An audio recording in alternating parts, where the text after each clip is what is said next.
silakan, mau bakar boleh, bakar rumah tetangga jangan. Bakar silakan. Bu Surya punya soang banyak, ambil silakan. Ya. Ustaz, saya nggak punya ayam, tunggu sampai Bu Surya tidur. Tunggu, ntar dapat ayam ya, tenang aja. Kita kerjasama, kumpulin di Haji Muhsinin. Assalamualaikum warahmatullahi wabarakatuh. Para sahabat sekalian, bertemu kembali dengan kami di channel Hobi Dakwah. Jangan lupa di subscribe ya. Terima kasih. Menunggu 1 hari lebih ya, 1,5 lebih lah. Ya, kita akan meninggalkan tahun 2021 dan kita akan memasuki tahun 2022. Dan malam hari ini adalah malam yang terakhir para santri ngaji, karena besok saya liburkan selama 1 tahun, dari tahun 2021 sampai 2022.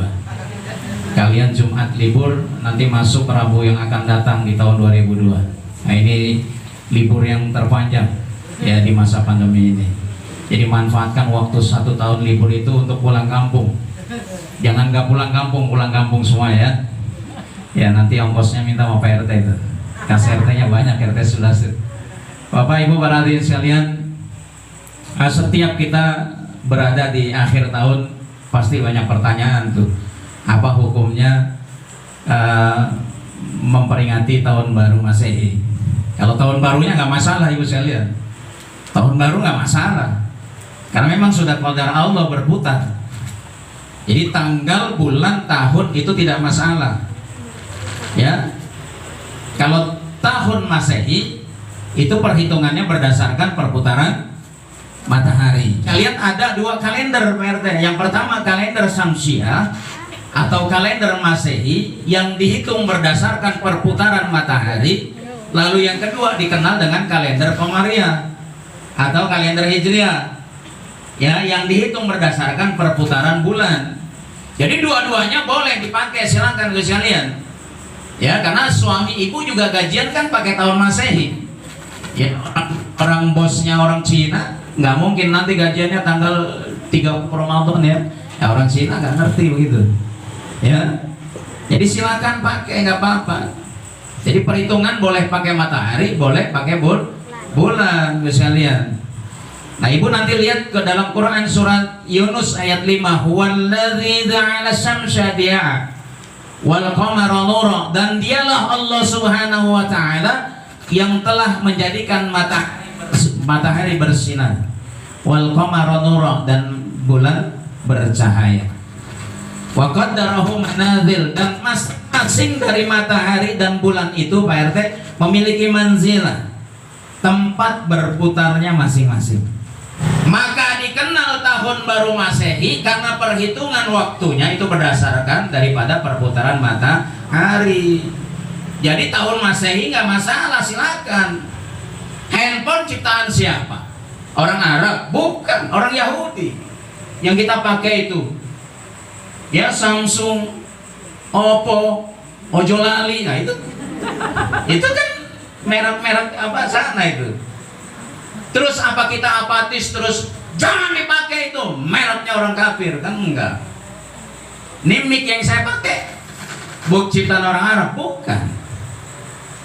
Orang kafir juga. Kalau Arab bukan on off, al haya wal maut.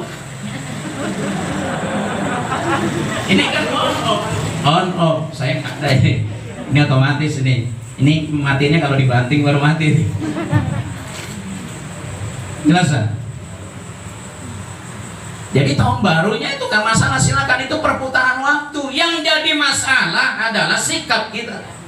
Sikap kita di dalam menghadapi tahun baru itu yang bermasalah.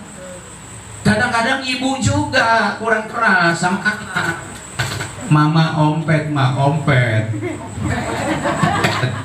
Beliin, dah kasihan daripada nangis, daripada nanti ngambek, kabur. Ya, akhirnya jadi viral di YouTube. Akhirnya nah, ibu harusnya keras mulai sekarang, apapun bentuknya ya yang tidak dibenarkan oleh Islam sekarang harus ibu larang. Jadi tahun baru ini jangan lagi ada trompet. Saya larang seluruh santri saya beli trompet. Nanti kalau ketahuan inayah niup trompet, ketahuan sama saya. Datang-datang mulutnya, Assalamualaikum Bang Syed. Kenapa kamu niup trompet? Udah saya larang jangan beli trompet. Iya, Bu, larang. Kenapa? Karena trompet itu ternyata, bisa lihat, Ibu buka sejarah, itu dipakai oleh orang-orang Yahudi sebagai syiar agama mereka. Jadi kalau mereka mau melaksanakan ibadah di sinagog, tempat ibadah mereka sinagog namanya. Kalau Islam masjid, ya mereka pakai trompet, ya om telolet om, itu pada datang ke sinagog tuh untuk apa? Untuk melaksanakan ibadah. Nah sekarang dipakai oleh kita, nggak boleh, jangan. Jangan sekalian. Ibu tahu sejarah ketika asal usul terjadinya azan? Dulu belum ada azan. Maka para sahabat berunding Pak, bermusyawarah. Masing-masing dari sahabat mengutarakan pendapatnya. Ada yang bilang pakai lonceng, ditolak karena lonceng itu adalah lebih kepada Nasrani. Lonceng. Lalu ada juga yang pakai api aja. Jadi kalau waktu masuk sholat apinya kita nyalain. Oh jangan, itu Majusi. Ada yang juga menyarankan pakai trompet. Jangan, itu Yahudi. Terus kalian. Nah di zaman para sahabat aja udah dilarang tuh, jangan pakai trompet. Nah maka ada salah satu sahabat yang bermimpi, dalam mimpinya diajarkan kalimat-kalimat azan. Dan ternyata Umar bin Khattab juga bermimpi yang sama. Maka kalimat itu yang dipakai sekarang, disahkan sampai dengan sekarang, bisa lihat. Ya, bisa lihat. Jadi trompet itu ternyata adalah bagian dari syiar agama orang ya Yahudi, jangan dipakai deh. Oh kalau gitu saya jualan aja, apalagi jualan. Kalau jualan memfasilitasi orang biar niup trompet, pada monyong mulutnya. Bisa satria aja yang monyongkan juga, ya cuma saya doang gitu. Yang kedua, sekalian, kembang api nggak perlu lagi, karena api itu sekali lagi adalah sembahan orang-orang Majusi. Majusi itu nyembahnya api. Jelasan. Jadi nggak perlu lagi ada kembang api. Kalau ada kembang api nggak usah keluar. Kadang-kadang kitanya juga yang ngon. Tahun kemarin lihat kembang api. Tahun ini ada kembang api keluar juga. Padahal sama tahun dulu masih sama begitu. Cur. Gitu doang. Apa yang mau dilihat? Abang masih melari juga. Kembang api. Nggak usah lagi dilihat, udah biasa kembang api pakai begitu. Jelas Pak? Kalau kembang apinya itu dinyalakan cur, duar, baru keluar. Ada rumah tetangga yang kebakar. Jelas Pak? Jadi nggak perlu lagi tuh Bu beliin anak-anak kembang api, nggak perlu, karena itu adalah syiarnya agama Majusi. Dan juga yang paling parah lagi, perempuan boncengan naik motor yang bukan muhrim kumpul dalam satu tempat di Ancol, di Monas. Ya Bang. Ya Abang pengalaman dulu. Udah jelasin santri. Ngobrol diri. Ya. Jadi hal-hal yang tidak dibenarkan oleh Islam itu kadang-kadang yang kita pakai. Bu, orang Nasrani itu, mohon maaf, ada orang Nasrani di sini. Orang Nasrani Bu, dengarkan ini. Bang, sini Bang, jualan di Geraha. Dengarin, besok santri jangan buat cilok, nawarin cilok ke temannya. Dengarin, orang Nasrani Bu tahu Bu, tahun baru Islam tahu, mereka tahu tahun baru Islam. Tapi mereka nggak punya keinginan untuk merayakan tahun baru Islam. Ada nggak tetangga Pak RT yang orang Kristen terus, Pak RT saya ikutan ya tahun baru Islam gitu, Islam gitu, nggak ada. Nggak ada. Terus mereka tahu nggak hari raya kita? Hari raya kita tahu, mereka tahu, tapi nggak ada keinginan dari mereka untuk merayakan hari raya kita. Tapi orang Islam, ya, yang paling duluan memperingati tahun baru Masehi, paling banyak gitu. Padahal mereka orang-orang Nasrani gereja, kita udah di lapangan Mbak nungguin. Itu mundur 12, 10, 9, 8, 3. Duka. Tinggal duka 1. Belum waktunya mati. Jelas sekalian. Jadi yang mensyiarkan kebiasaan mereka juga kebanyakan kita orang Islam. Nah, maka Pak RT sekarang sebagai pemimpin masyarakat tuh dikit-dikit nasihatin mulai dari keluarga. Ya Akmal, jangan beli trompet. Ya, mendinganin kumpulin duitnya, besok pergi ke Geraha cari telur gulung. Kalau enggak di sini nih di samping Ajrul kalau sore ada. Saya udah bilang Bang tanggal 1 jualan katanya. Ya udah kasih diskon. Oke. Biasa harganya 1.000, besok 2.000. Tahun baru. Jelas Bu? Jadi tahun barunya nggak masalah. Tahun baru nggak masalah. Karena itu adalah suatu hal yang biasa, perputaran waktu. Dari Senin ke Selasa itu perputaran waktu. Selasa Rabu terus akhirnya ketemu dengan Senin, perputaran waktu. Dan memang itu sudah berlaku terus. Kita nggak bisa nolak, berputar terus. Ibu lahir, ada yang lahir, saya tanya, Pak RT lahir tanggal berapa Pak RT? 18 Oktober. Oh masih lama ulang tahunnya, alhamdulillah. Jadi saya ngadu aja masih 18 Oktober itu Masehi apa Hijriah? Masehi. Ya orang lahir kita aja pakai Masehi. Jadi kalau tahunnya nggak masalah, bulan nggak masalah, hari nggak masalah, yang masalah adalah sikap kita di dalam menghadapi tahun baru, di dalam mengisi. Ngadain pengajian boleh nggak tahun baru? Boleh. Tapi bukan dalam rangka tahun baru. Ya mari kita baca suratul Fatihah dalam rangka kita memperingati tahun baru, nggak boleh. Ya, untuk menghadang anak-anak kita yang biasa berkumpul di lapangan, laki perempuan jadi satu, yang bukan muhrim, maka kita kumpulkan di masjid boleh, tapi bukan dalam rangka tahun baru. Bakar-bakar silakan, mau bakar boleh, bakar rumah tetangga jangan. Bakar-bakar silakan, Bu Surya punya soang banyak, ambil silakan. Ya, Ustaz, saya nggak punya ayam, tunggu sampai Bu Surya tidur. Tunggu, ntar dapat ayam ya, tenang aja. Kita kerjasama, kumpulin di Haji Musinin. Nauzubillah min dzalik.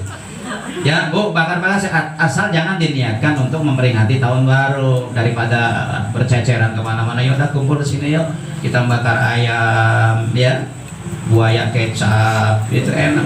Kumpul jadi satu. Belum pernah ya Bu? Belum pernah ya menikmati buaya kecap ya? Nanti kapan-kapan kita patungan Pak RT. Jelas Bu?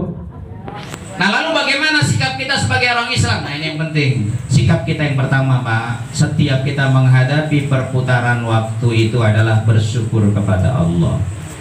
Ternyata ketika pergantian hari, pergantian minggu, bulan, tahun kita masih hidup, berarti kita bersyukur. Itu artinya Bu, kalau ibu diberikan kesempatan hidup di tahun 2022, berarti Allah masih memberikan kesempatan ibu untuk segera memperbaiki diri. Yang pertama, memperbaiki diri kita sebagai muslim supaya lebih baik lagi. Lalu yang kedua, diberikan kesempatan untuk memperbaiki diri kita ya dalam hal ibadah kepada Allah supaya semakin taat sama Allah. Nah kalau tahun 2022 kita udah nggak ada, udah nggak kesempatan tuh. Maka kita dikasih itu Bu, bersyukur banget sama Allah. Kita belum tentu loh nanti 2002 hidup. Betul? Siapa tahu pulang dari sini mati. Ada di sini yang punya pohon mangga di rumahnya, hati-hati. Siapa tahu malaikat Israel dan nunggu di situ. Tebang makanya besok pohon mangganya. Ya Pak. Ternyata 2022 kita masih hidup, bersyukur kepada Allah. Tuh sikap kita yang pertama. Sikap kita yang pertama, bersyukur kepada Allah. Dengan cara gimana? Dengan cara melaksanakan adab-adab syukur yang telah saya sebutkan sebelumnya. Bagaimana cara kita bersyukur, adabnya seperti apa? Jelas Pak. Yang pertama, ucapkan alhamdulillah. Jangan ikut campur dalam urusan syukur kita pada Allah. Yang ketiga, manfaatkan nikmat panjang umur ini supaya semakin dekat kepada Allah. Kata Nabi, khairun nas man tala umruhu wa hasuna amaluhu. Sebaik-baik manusia adalah orang yang panjang umur dan semakin baik amal ibadahnya. Sebaliknya, wasyarrun nas man tala umruhu wa sa'a amaluhu.